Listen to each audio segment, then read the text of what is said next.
It's time for the best coverage of the top stories in sports. The Sports Wrap with Jason Page starts now. Yes, it does, and good to have you with us on a Monday edition of the show, in which we will be joined by our friend Dennis Bernstein. The fourthperiod.com does a great job on the NHL. SiriusXM NHL Radio as well. We'll preview Game 5 of the Stanley Cup Final with him. We'll get into Game 5 of the NBA Final as well, with the Mavericks trying to force this series to a Game 6 back in Dallas. But we start things out on a wild weekend in golf, and boy, was it ever. Sam Yarnell is hanging out with us to start the show, as is Ryan Ballingy, who is an old returning champion, as we like to say.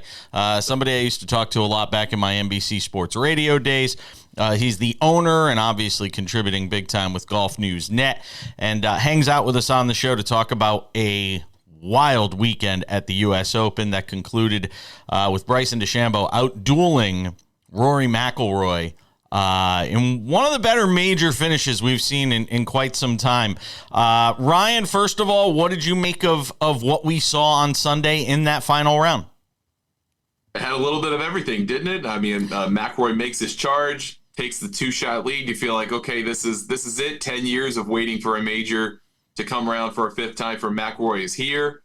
You get to 15, you make an understandable bogey there, and then 16 to just miss a 2.5-foot putt is just unbelievable. I mean, that was a huge, stunning moment in the championship. I think that was probably when the thoughts started to race for McIlroy. And credit to DeChambeau. I mean, he put himself in a horrible position on the tee on 18, did the best he could with a bad lie, got himself into a really difficult shot, probably the shot a pro golfer would tell you is the most difficult to execute, a long bunker shot, and was nails to hit it to 4 feet and make the putt. To do that, which is typically kind of a 1.5% chance of that getting up and down, and he pulls off the 1.5%, wins the second U.S. Open. Although I think this will be remembered just as much for that shot and that up and down as it is Rory McIlroy missing 2 putts inside 4 feet in the final 4 holes of the tournament. Yeah, it almost feels similar to sort of Greg Norman, you know, and sort of the collapses that he had, late in certain majors in his career, which is kind of ironic considering all the Rory, Greg Norman stuff that we've seen over the last couple of years, that you don't even remember who won the majors when Norman collapsed. You just remember Norman collapsing. Yeah, I thought a little bit back to the 2008 Open Championship when he was right there at the end of like 54 years old. Chrissy Everett's walking with him and gives himself a chance to win. And then here comes Patrick Harrington with the 5-wood of his life to set up an eagle to win it 2 in a row. That was the one that I thought of more than the 96 Masters where Faldo wins, where Norman starts the day well out in front and everyone's thinking it's just going to be a coronation. But for McIlroy, at least, he had to earn his way to get that 2-shot lead. He started the day 3 back, started the day well outside of seemingly the purview of DeChambeau. DeChambeau was not good yesterday. I mean, the driving that was so great throughout the first 3 days really was not there at all. Fortunate to catch some breaks in that kind of native stuff that he was able to advance the ball and make some plays, make some saving pars. And then when he had his game, it looked relentless. I mean, the tee shot on 17 almost made it feel like it was inevitable that he was going to win. But then 18, the trouble, he managed to get out of it. And that kind of magician act was good enough to win a second U.S. Open. What'd you make of Rory darting after he blew it? What did you make of Rory being out of the parking lot and on his plane before Bryson was even done with his press conference? Well, I mean, first of all, incredible logistics to get out of that U.S. Open tournament to get to the airport that quickly. Like, hey, kudos to you for being able to do that. But I do feel like there's kind of this push and pull of, especially in our side of things, we're like, well, you should talk to us. You need to explain yourself to us. And on one hand, I completely understand that point of view. On the other, I'd be mad and I wouldn't have anything really nice to say. I mean, what would I tell you? Oh, I missed the putt. I pushed it. Or I pulled the 2.5-footer. I mean, what more insight can I give you other than I'm totally heartbroken and I really don't want to talk to anybody right now? But at the same time, we talked about Norman earlier. Norman would get behind the mic. Phil would get behind the mic. Yes. John Vandevelde got behind the mic. And they sat there and they took questions. They got peppered. And I'm sure their heart was completely broken when they did those things. But they did them because they thought it was important. So I think McIlroy should have talked. And I hope that he doesn't withdraw from the Travelers this week and gets behind the days and says, look, here's my view of things that happened. And I wouldn't be surprised if he does play. He does that and kind of says, I probably should have stuck around. He does tend to kind of have that remorse when things, he doesn't do maybe the right thing, so to speak. Yeah, Ryan, that's just it for me, though. If you're going to take your flowers when you go out there and win a tournament, you got to be willing to answer the questions afterwards. And I get, we live in this age of now it's not just player physical health, but mental health. And maybe he wasn't in the right mental mindset. He's been going through this whole, divorce thing, which now is off with his wife. I mean, the guy's had a lot going on, but you got to get up there and answer the questions in that spot. That's my inclination, right? I mean, give Bryson a kind of clammy handshake and talk to NBC, even if it's just to NBC, a couple one-liners and get out of there. Just give us some kind of reaction other than kind of silence, hands on hips, stuff that there's no audio to it as the NBC telecast showed. But at the same time, I have to give McIlroy credit for over the years, these last couple of years, the whole live thing. He's put himself out there time and time again, even when he didn't have to. He's answered questions, even when it was uncomfortable. But basically, a year ago, he got shell-shocked when his PGA Tour commissioner negotiated a secret deal behind his back, and he sat up there and answered questions about it for 45 minutes at a time. So it's not just this one instance from which I want to evaluate McIlroy. Yes, I think he should have stuck around and talked. But in the main, he has been out there and put himself out there in very uncomfortable situations. Does he ultimately recover from this? DeChambeau got up in the post-round presser and basically said, "Oh, he's going to win more majors." I mean, sometimes you just don't come back from these things. It's been 10 years already. Yeah, and the last 2 U.S. Opens, he's had the cleanest look he's had at majors in this 10-year stretch without them. I mean, he should have beaten Wyndham Clark and Ricky Fowler last year at LACC. I mean, that was in his hands, and he managed just but one birdie in the final round. This was in his hands with 5 holes to play, and well in his hands. I mean, the trophy, he had at least 1.5 hands on the trophy, and then doesn't get it. I think there's a difference between never getting over something. He'll never forget that he blew this, but that he can't ever win again or learn from it, that remains to be seen. I guess you kind of have to decide whether you want to get sad or you want to get mad about these kinds of things. If you get sad, you let it bother you forever. If you get mad, you do something about it pretty quickly. So I guess Royal Troon is the proving ground in 24, 25 days when we start the Open. Ryan Ballinger, can I hang on to you for a second? Because I want to ask you a couple of Tiger Woods things, and also sort of putting this era of golf in context now with what DeChambeau accomplished. Sam's going to hang out as well. We got more to do. Sports Wrap continues on this Monday. Over 13 million Americans were affected by identity theft in 2022, and the threats go way beyond just credit card fraud. Today's identity thieves can use your information in ways that are easy to miss by just monitoring accounts and credit, like opening loans, transferring home titles, even committing crimes. Someone got my social security number, made a driver's license, and it was used for criminal activity. You can do so much with a social security number that I didn't know could happen. They drained my bank account. It was terrifying. You're even more vulnerable than you realize. Your information is exposed through online shopping, banking, even corporate data breaches. No wonder there's a new victim of identity theft every 3 seconds. Only LifeLock alerts you to the widest volume of threats all in one place, like someone trying to use your social security number, open a new loan in your name, or even commit a crime in your name. There was a big yes button and there was a big no button. I clicked, "That's not me," and LifeLock took it from there. If you become a victim of identity theft, a dedicated U.S.-based restoration specialist will be assigned to your case and work to fix the issue on your behalf. If something happens, you have somebody fighting for you. All LifeLock members are backed by the LifeLock $1 Million Protection Package, including reimbursement for stolen funds, personal expenses, and coverage for lawyers and experts up to $1 million. It can be dangerously easy to steal your identity. With LifeLock, it's easy to help protect yourself. I will be with LifeLock forever. Join the millions of people already protected by LifeLock. And for a limited time, save 25% on your first year with promo code 25TV. All plans include a 60-day money-back guarantee. Call 800-710-7531. Or visit lifelock.com/25TV to save 25% on your first year of identity theft protection. Enroll now. Attention families with a loved one in a nursing home. If your loved one has suffered from bed sores, falls, broken bones, dehydration, or even death, you may be entitled to a substantial settlement. If you have a loved one who is injured in a nursing home, we will find out what happened. State violations are found against nursing homes every day. You have a limited time to file your claim, so don't wait. Call 800-398-5999 and speak with one of our attorneys. The call is confidential and free.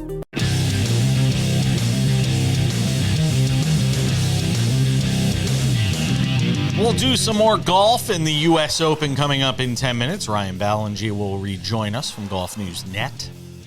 Get some thoughts with him on the Tiger Woods aspect of the weekend, which was all anybody was talking about late in the day on Friday. Let's go to the ice. Say hello to our friend Dennis Bernstein, thefourthperiod.com, SiriusXM NHL radio. He probably wasn't watching much golf on Sunday. Maybe you were. Maybe you're a golfer. I don't know. Maybe you're a golf guy. I wasn't on a plane. I was actually sitting next to Scotty Upshaw. Oh, okay. Who used to play, for Missing Curfew, and he's a huge golf fan. And he was upset because there was no entertainment on the WestJet flight back. But he was tracking the very exciting ending. So wasn't watching, but was keeping track of what was going on down there in North Carolina. Excellent. Let's talk about this Florida Panthers Edmonton Oilers Game 5 coming up.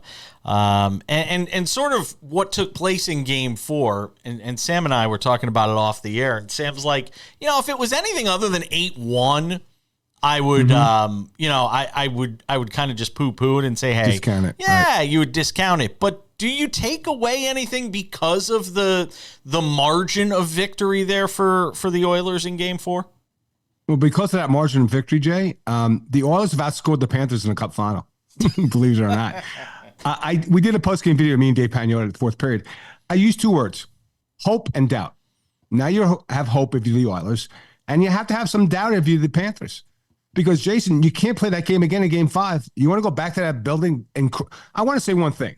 Those fans celebrated like they won the Stanley Cup. I know it's been 18 years since there was a Cup Final win, but I left the building. People are honking horns and waving flags. The last thing you want to do if you're the Panthers is go back to that building for Game 6. And then if you lose that game, Game 7, look, a lot of adjustments have to be made. And Paul Maurice, the great thing about Paul Maurice, the coach of the Florida Panthers, he doesn't look panicked. But I got to think inside his head a little bit, inside everybody's head, there's a little bit of panic because of the way you lost that game. Bob was terrible, got pulled out. He didn't get any help. I agree with the degree of win, and I totally agree with you from the top, Jason. If they won 3-2 or 4-3, okay, gentleman's sweep, great. The fans saw a win. Everybody's happy. That's your parting gift for the summer. But now there's a point of contention in Game 5, and if it's 1-0 Oilers after one, there's going to be a lot of panic in the building, and then maybe a little bit of panic from the Panthers in a game, in a series that they controlled that you thought was, maybe historic, was going to be the first sweep in 26 years. But it is kind of funny because when you started talking about the fans going nuts in Edmonton after down 3-0 and getting a win, it kind of does remind me of like a North Carolina or Duke in college basketball. As a second or third ranked team in the country, storming the floor when they win a game. It's like, come on, you're the Edmonton Oilers. This was one of the proudest franchises in all of hockey at one time, and you're going crazy about winning a game when you're down 3-0. I mean, come on. It's been 18 years, though, Jay. A lot of these people in the stands probably never even saw that. It's a generation, I guess. Maybe not a lot of them. Yeah. But look, I credit the fans because, Jay, and the flip side of that is, another building, another fan base, another arena, you wouldn't have gotten that reaction at the end of the game. There's no way. They would have been, we're happy we won, and now my team's going to go to Florida and lose Game 5. It's not the way it is. It's like this. Everybody thinks they're going to pull off this miracle, and if people don't know, one team's done it. The 1942 Toronto Maple Leafs in the Stanley Cup Final came from 0-3 down to win. If they find a way to win tomorrow night, then that narrative's going to start. Does that mean the first period, basically, you're really watching early on in that game to see how Florida reacts? Yeah, because remember, Game 4, you went down 3-1 after one. If they're down 3-1 at Game 5 after one, in Game, there's going to be Yeah, you start at there's tout that's crept in, and I agree. It's only because of the degree of win.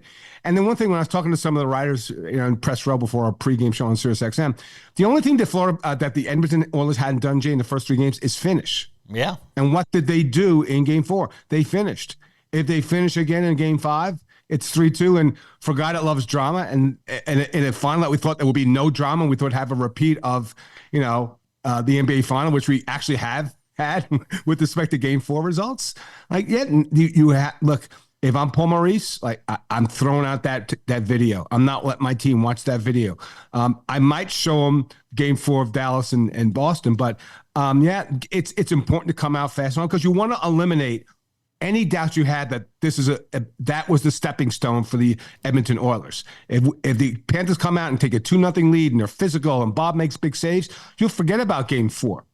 If it's the other way around, Jason, then Game 4 is going to stick in your head, and it's going to be even tougher to win Game 5. Dennis, I want to get your thoughts with regard to the Conn Smythe, because going into Game 4, I think everybody thought it was a foregone conclusion to be Sergei Bobrovsky. The betting, the people that set the lines at FanDuel certainly did. Now you go and look at those lines for Conn Smythe. All of a sudden, it's Bobrovsky minus 105. It's Barkov plus 105. It feels like much more of a toss-up. And how Game 5 plays out, win or lose for the Panthers, it feels like there's a narrow margin in terms of who can wind up being Conn Smythe here. Yeah, I was talking to some of the guys off the record that vote. Here's the thing. Like, here's the logic behind the Barkov. Bobrovsky, he wasn't the better goalie in the Boston series. Swayman was. He wasn't the better goalie in the Rangers series. So Shesterkin was amazing. But Barkov's been consistent, Jason, the entire Stanley Cup final. And remember, the Conn Smythe is for the entire playoffs, not just the final. And yes, Bob had that amazing game in Game 1, and then everybody was assumptive. I know that there are people that are going to vote for Barkov if they win in Game 5 or 6 or 7. So the voting's closer, so I think those odds are a fair reflection of how it might turn off. It very well may be that Alexander Barkov, if the Panthers do find a way to close out the show, could win the Conn Smythe. As much as I thought, and I agree with you, I thought it was Bobrovsky's or Connor McDavid, obviously, if Edmonton comes back and rallies from this. But I thought it was a foregone conclusion. I'm telling you, it is not a foregone conclusion. It depends on how the rest of this final goes. I can't let you go without telling me what you think is going to happen on Tuesday night. Does this series end in Florida, or are we going back to Edmonton and you're going to log some of those frequent flyer miles? I'll do the same thing I did before pregame. My heart wants to go home to LA and get ready for the draft next week in Vegas. My head says I'm not sure. Right now, if I was a betting man, I would have bet the house on the Oilers in Game 4. They weren't going to get swept. They're not that bad of a team. It would have been too embarrassing. Jason, I'm not really sure what happens in Game 5. If you ask me 15 minutes into the game, I have a much more accurate season.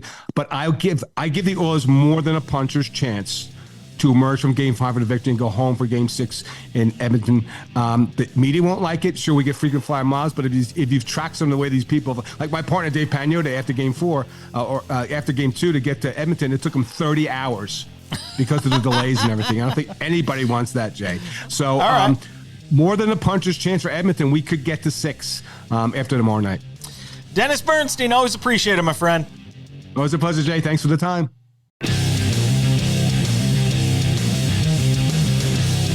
Thanks to Dennis Bernstein for dropping by the show, previewing Game 5 of the Stanley Cup Final. Let's do some more golf. Bring back Ryan Ballingy, who was waiting in the virtual green room, hanging out with us.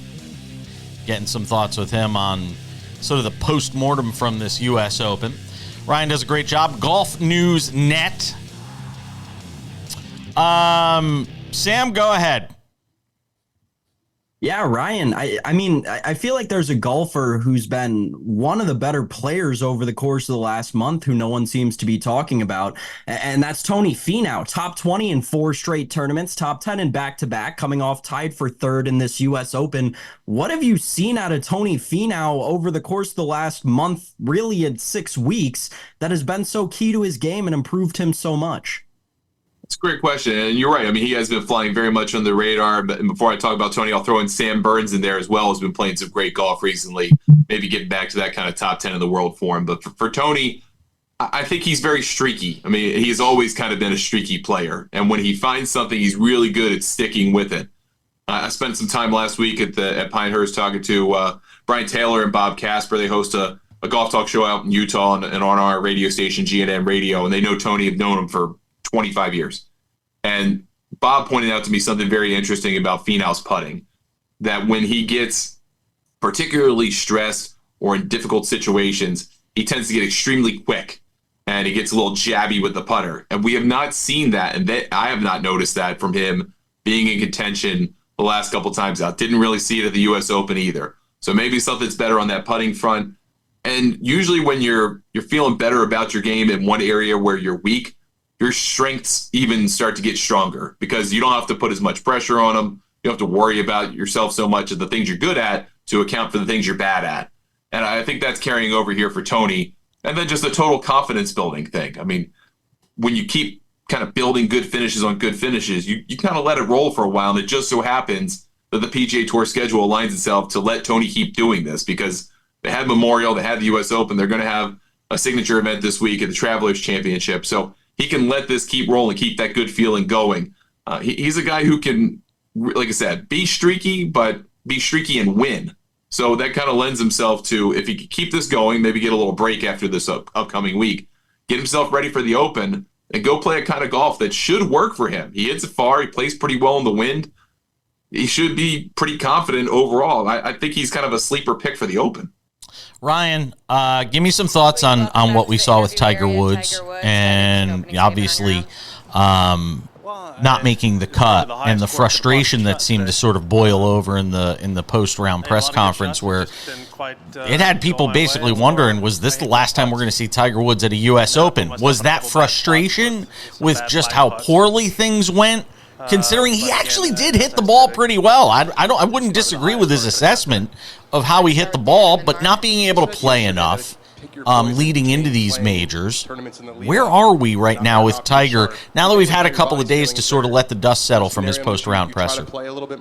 Yeah, I think you mentioned, Jason, I think it's fair to say he looked a lot better than the score indicated. And yes. Tiger said that plenty of times over the years, and you can roll your eyes at that sometimes and go, yeah, right, buddy. But I think this actually was the case. I mean, he hit the ball pretty well, tee to green, burnt a lot of edges on putts.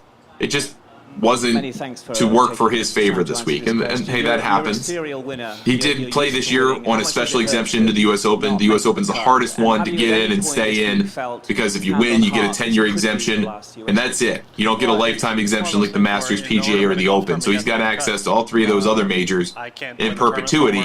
U.S. Open's the biggest grind, too, because the conditions are the toughest. It doesn't matter as much about course knowledge. The Masters is about course knowledge, and he's got that better than anybody at Augusta National. The Open can work for an older player, and he's talked about that for quite literally 10 years since his back started going bad, that someday he could be Tom Watson at 59 and give himself a chance to win because of what he did at Turnberry in 2009. I think here, this case, he just felt defeated. He felt frustrated and defeated that the guy who had everything going for him and had probably the best variance ever in terms of just total results, right? 82 PGA Tour wins, 15 majors, that's not going his way. And that's not ever going to go his way, really, unless it gets absolutely lucky and everything goes right. So I think for him, it probably was a nadir kind of moment of it can't get much worse than this. Maybe I don't need to come back here. But I think he'll kind of come around and say, hey, at least I want to give Oakmont one more try, maybe Shinnecock one more try, and then exit the U.S. Open stage. Do you think he's going to play on the Champions Tour? I thought for a long time that would be an absolute no. And I've kind of started to come around the idea that he might be a part-timer, that he might be interested still in competing. He can use a cart on the Champions Tours. That obviously helps with his stamina. Number of players like Steve Stricker and Stuart Sink have talked about that publicly, that might be a positive thing for him to come play these events. He has long talked about missing the guys he grew up playing with as a 20-something guy on the PGA Tour. And those guys are on the Champions Tour now. Ernie Els is thriving. You got Steve Stricker playing great golf. You've got Patrick Harrington out there. You got guys that he likes, that he's friendly with. And I think he kind of misses that a little bit. So I don't think he would ever show up and play 15, 20 events a year on the Champions Tour. But maybe he plays the majors. Maybe he plays the U.S. Senior Open and the other four on the Champions Tour schedule. go back full circle on this conversation to where we began with Bryson DeChambeau winning this. There seems to have been a recreation of the narrative when it comes to Bryson DeChambeau and who he was, and this feeling that there's been this apocalyptic shift in his mindset and his attitude. Is that real, or is some of that prisoner to the moment because of what we saw at the end of the last major where there was sort of a real rise in his sportsmanship and sort of how he was treating the fans and all of that? Kind of had that torment over the last couple of major championships, and even going back to the Masters of this guy is obviously trying to appeal to the crowd, trying to get them on his side, and trying to be a bit of an entertainer. Is that necessarily his personality type? If we turned all the cameras off and weren't playing competitive golf, would he be like that? I think history would tell us no, but I think he's also kind of found a balance by playing live golf. He's been playing in relative anonymity. Not many people watch live. Nope. He's retooled his game. He's been able to figure out how to be a long, fast golfer while not necessarily being a bulky one. He's had good results on that tour, not only individually, shot a 58-1, but also in his team. And he seems to have bought into that idea of having a team around him. And I think his father passing kind of put life into perspective a little bit. So I think it's a little bit of everything. I think some of it is, the cynic in me says that this can't be who he really is. But I think maybe part of it's a little bit of each. I am Ballingy, Golf News Net. Always good to catch up with you, my friend. Let's do it again soon. Thanks so much for having me. Appreciate it. We're coming back.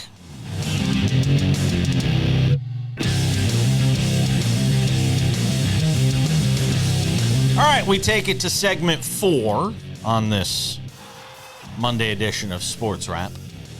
Something to consider coming up in 10 minutes. It involves the Dodgers, and not good news for the Dodgers. We'll talk about that. Thanks again to Ryan Ballingy for stopping by the show. Golf News Net. Sam Yarnell is back, talking about the NBA Finals. Game 4, going to the Mavericks in a big way. Now, it's so funny to watch the sort of prisoner of the moment reactions. We were even talking about a little bit with Ryan when we were talking about Tiger Woods or Bryson DeChambeau. And, I catch us doing it all the time. And people doing it with the Mavericks. Oh, see, look how good Luka was defensively, all of this stuff. But in Game 3, when it mattered, when the series was still in the balance, you didn't make the plays. Winning a Game 4 with where Boston's just basically mailed it in and would like to probably win this championship on their home floor, and there's something to be said for that. We talked about that with Dennis Bernstein about the Stanley Cup Final. Look, if Dallas wins on Monday night, if they win tonight, we could have a conversation about what all of this means. And, oh my God, is Boston on the verge of this, apocalyptic collapse? But until this thing gets back to Dallas for Game 6, I don't care what they did in Game 5. Or in Game 4. I don't care that they blew out the Celtics by 1,000 points in Game 4. I would agree with you, Jason, that losing a Game 4 doesn't matter to Boston in a game where they came out asleep and their star players looked terrible the entire game. That shouldn't matter, and generally it wouldn't. If they weren't the hands-down, unquestionable best team in the NBA by far, depth-wise, star power-wise, and every other way, they're better than the Mavericks in every facet. They've shown that in this series, and they come out and get beat by 40. If they lost by 15, it's different. If they lost by 20, it's different. They got their behinds torn off and handed to them and beaten by 40 points. That is demoralizing. I don't care what kind of lead you have in any kind of series, to come out on the biggest stage possible in an NBA season and get beat by 40 is embarrassing and demoralizing, and something that we cannot forget, even if the Celtics do go on and win this championship, is the fact that Luka Doncic and Kyrie Irving came out in this Game 4 and absolutely embarrassed the Celtics franchise. Yeah, look, they get their one game. I do think people will forget, obviously, if the Celtics go and win tonight. I mean, they will. We just can't let them. You can't let them. You can't let them forget something so big. I don't care. I can't care. They won 60+ games during the regular season. They've steamrolled through this postseason. I just can't care. I can't. There's too many other things in sports for me to care about. I just don't care that they lost one game by 40 points. The best player on the team. I put that in air quotes because 1, he's not paid the most. 2, he's not the favorite to win the MVP in this series, and a whole bunch of other reasons, including the fact that through 2 games of this finals, he had the worst shooting percentage in NBA Finals history since it started being counted in 1980. Besides the fact that he only had 15 points in this game, they looked lost. Sure, they were asleep, and sure, they didn't care about the game, but there was a degree of that Celtics team that just looked completely lost in that game 4. Are they going to be able to totally shake that it's the mindset. 100% cleanly going into game 5? You know what it is, though, Sam?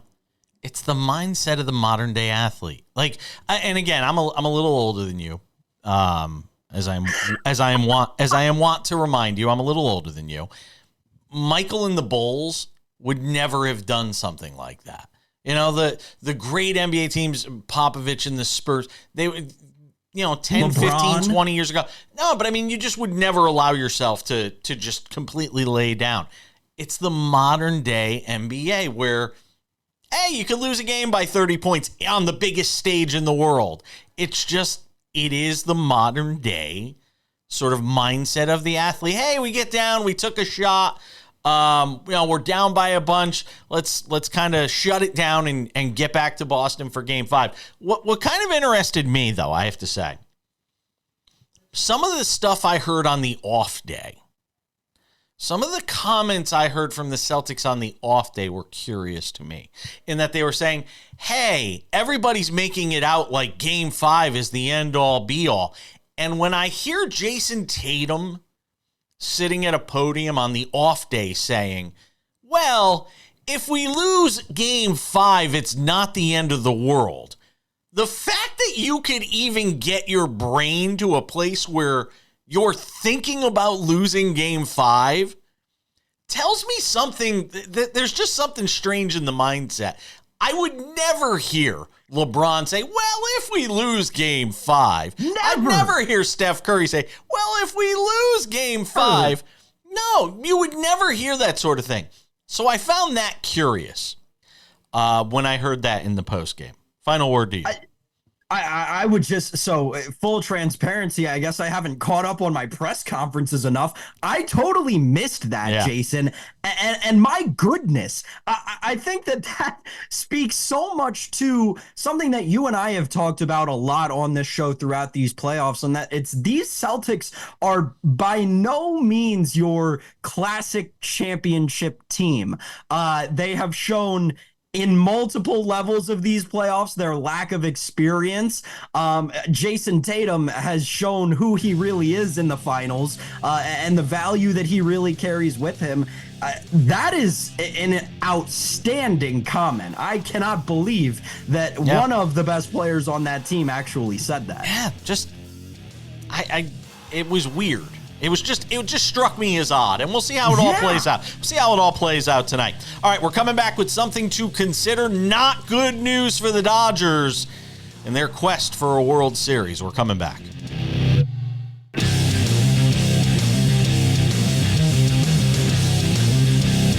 Thanks for coming along for the ride on this Monday. Time for something to consider, Sam Yarnell. Time to reconsider those NL MVP odds. Boy, you got to feel for Mookie Betts, man. It is one of those things that, as a baseball player, for all the different types of injuries you talk about, you get those hand injuries, those wrist injuries from getting hit by a pitch, and you got a ball coming at you, 95 to 100 miles an hour. It's just impossible to get your hand out of the way and protect yourself. Case in point, Betts yesterday against the Royals gets plunked in the hand on a fastball riding up and in on him. And he's going to be lost for an undetermined period of time. Now, by the time this show airs, wherever you may watch it, because our affiliates air it at different times, we may know the prognosis in terms of how much time he's going to miss. And look, for the Dodgers right now, In the National League West, doesn't really matter. They're up 8 games on the Padres, who were busy getting beat up by the Mets this weekend out at Citi Field. I don't think the Dodgers are worried about whether or not they win the National League West as a result of this.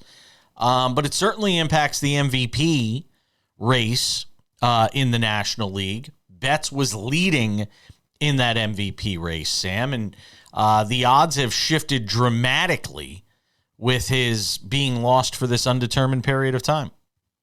Yeah, Jason, they have, and obviously it's so tough with a fractured left hand. What Mookie Betts is going to be suffering as a righty who they've been trying to use more in the infield. You wonder if he transitions back to the outfield when he does come back to try and make that defense a little bit easier on his hands. Obviously, this is a huge loss. No matter what team would have lost him, that's one of your top 3 best players, no questions asked. Add that on top of, just from a Dodgers perspective for a second, the Yoshinobu Yamamoto rotator cuff strain that they got that he suffered over this weekend, Jason, and the Dodgers are in a sticky wicket right now. You said they've got an 8-game lead, but I mean, you saw what happened with the Braves, right? You lose your best outfielder, you lose your best pitcher. Things go south pretty freaking fast with these powerhouse teams when you take away 2 of their 3 best players. I would say this season probably their 2 best players, considering Shohei Ohtani hasn't stepped on a pitcher's mound. If I am a betting man, which I am, I would look for ways to start to fade the Dodgers. I don't know what their live win total has dwindled down to. I remember we were seeing it mid-season. Preseason, it was upwards of 110. About 30 games into the year, everyone realized they weren't going to win 110 games, and that number dropped to, I believe, 107. Now it's 100. Now it's 100.5. Yeah, so I would go over that. See, I do think the Dodgers are still a 100-win team because the fact of the matter is they're quite like the Celtics in basketball. They've got some of the most underrated depth in Major League Baseball. When we talk about the MVP market specifically, Jason, that's where things begin to get a little. Hold on, before you get to that, here's the reason I'll give you a counter on why I think maybe you go under on that 100.5. If they are up as much in the NL West, if that NL West just continues to be as craptastic as it has been below them, they're not going to have to win games in September. And, you know, they can kind of shut it down if they have to. I wonder if that potentially suppresses that win total if indeed they don't need those games in September. I don't think it's a foregone conclusion they go over 100 because they don't have to, and it means nothing. Well, here's why they'll be incentivized to win until the very last day of the season. They're 3 games back right now of the Phillies for the number 1 seed in the National League. And I think anyone can agree that race is going to come down to at least the last week of the season, the way both of those teams have been playing all year long. The Phillies are going to be very good, and they will keep the Dodgers winning games because the Dodgers are going to want the 1 seed. They'll want home field through all of the National League playoffs. So I think they'll keep winning. I would go over that 100.5. I think you're looking at like a 104 win ball team. Boy, so you think they clear it by a lot? 3 wins. Yeah, that's significant. That's not really sweating. You're not really sweating it all that much if you think they're going over that number. That's a significant amount. Talk about the MVP odds now, obviously with the injury to Mookie Betts, and you know the biggest winner in all of this is Shohei Ohtani. And it makes no sense, Jason. I will say that I quite frankly do not understand the MVP odds right now as they sit.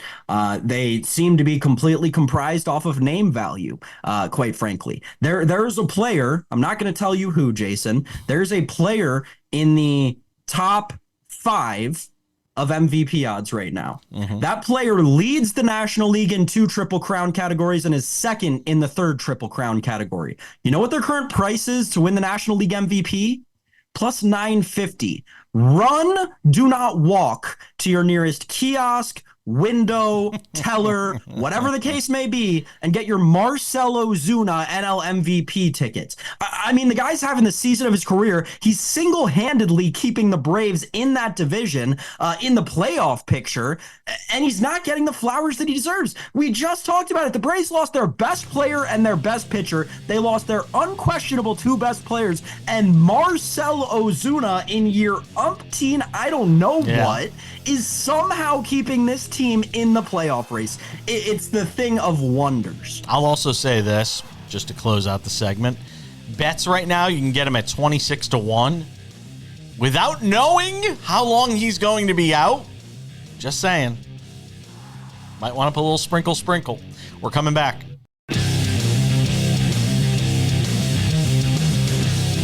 All right, just about time to put the wraps on this baby for a Monday.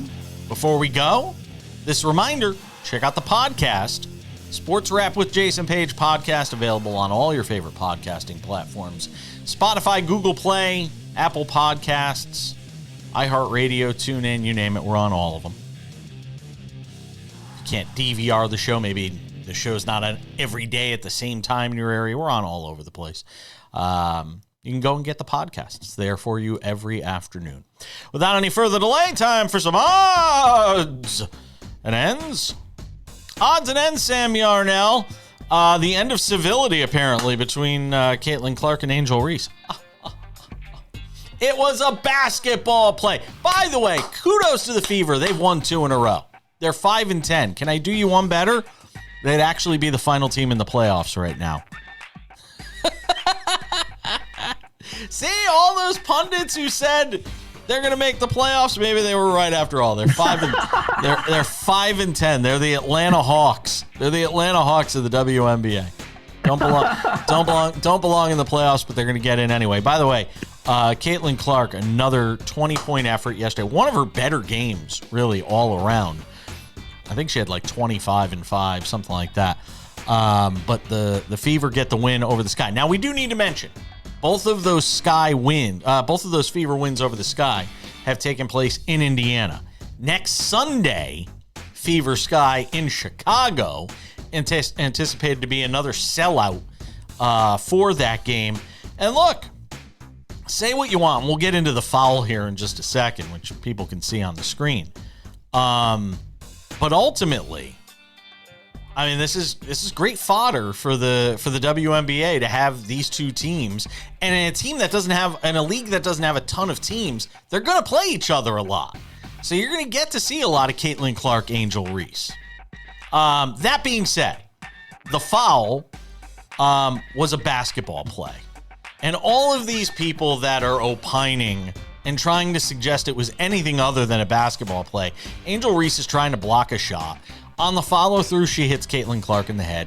They made the right call on the flagrant because it was contact to the head, but it wasn't anything more than that. It's a basketball play. Even Caitlin Clark, after the game, had no problem saying it was a basketball play, and has been emblematic of how she's handled these sorts of situations during her short time in the WNBA. She handled it the right way. Yeah, Jason, I would agree with you. Those of us who know ball do understand the validity of that play. It's one that happens every 3 games, it feels like, in basketball. Totally normal, happens all the time. Unfortunate, like, that it happened between these two because of the narratives, but what are you gonna do? That's life. My takeaway from this is it is a positive. And that's going to sound so weird, but I think that this is a positive that we've taken one isolated incident and blown it up into the narratives that it has become, that we've seen it become overnight. I think that's positive for the league. Everything that the WNBA wants to be, it has become, right? Like, it is now dinner table discussion. Yeah.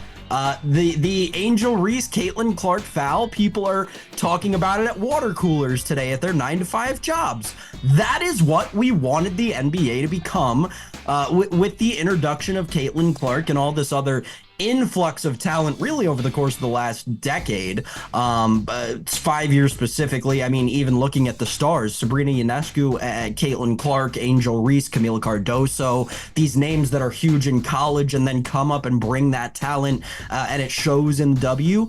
It's really constructed the popularity around this league, and it's a great thing to see that when you have one play in a Chicago, Indiana regular season game, it gets posted all over social media and everyone's talking about it. It is, no matter what anybody says, good for the league. Yes, it is. And by the way, it took away from one of the kind of cooler moments of the weekend with the WNBA, and that was the Liberty playing the Aces in Las Vegas, where I was, by the way.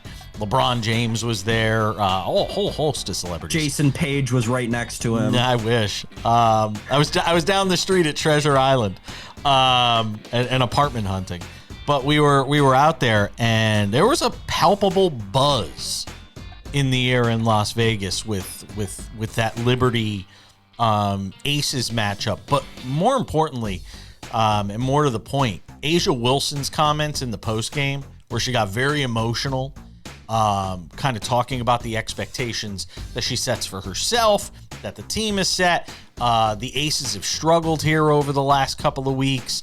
I still think they're obviously a favorite to wind up in the WNBA championship series against the New York Liberty, or who knows, maybe the Connecticut Sun, who still have just one loss on the season and everybody's kind of sleeping on them. But Asia Wilson, if you get a chance, go and watch the video of Asia Wilson talking in the postgame about sort of the expectations and the pressures that have come with. And go look at her numbers, by the way, if you just get a second. I mean, her numbers have been out of this world here in not just the early going, really throughout her WNBA career. Also a programming note. She's leading Asia Wilson is leading the league in points per game. I mean, she's following up MVP season with MVP season. It's just insane what's been happening to the Aces. I mean, I believe now they've totaled their loss total from last year. It's wild. Val Whitings, former WNBA player, on the show Tuesday. We'll have some conversation with her. Thanks to Dennis Bernstein, Ryan Ballingy, you, Sammy Arnell. I'm Jason Page. We'll see you back here Tuesday for more Sports Wrap.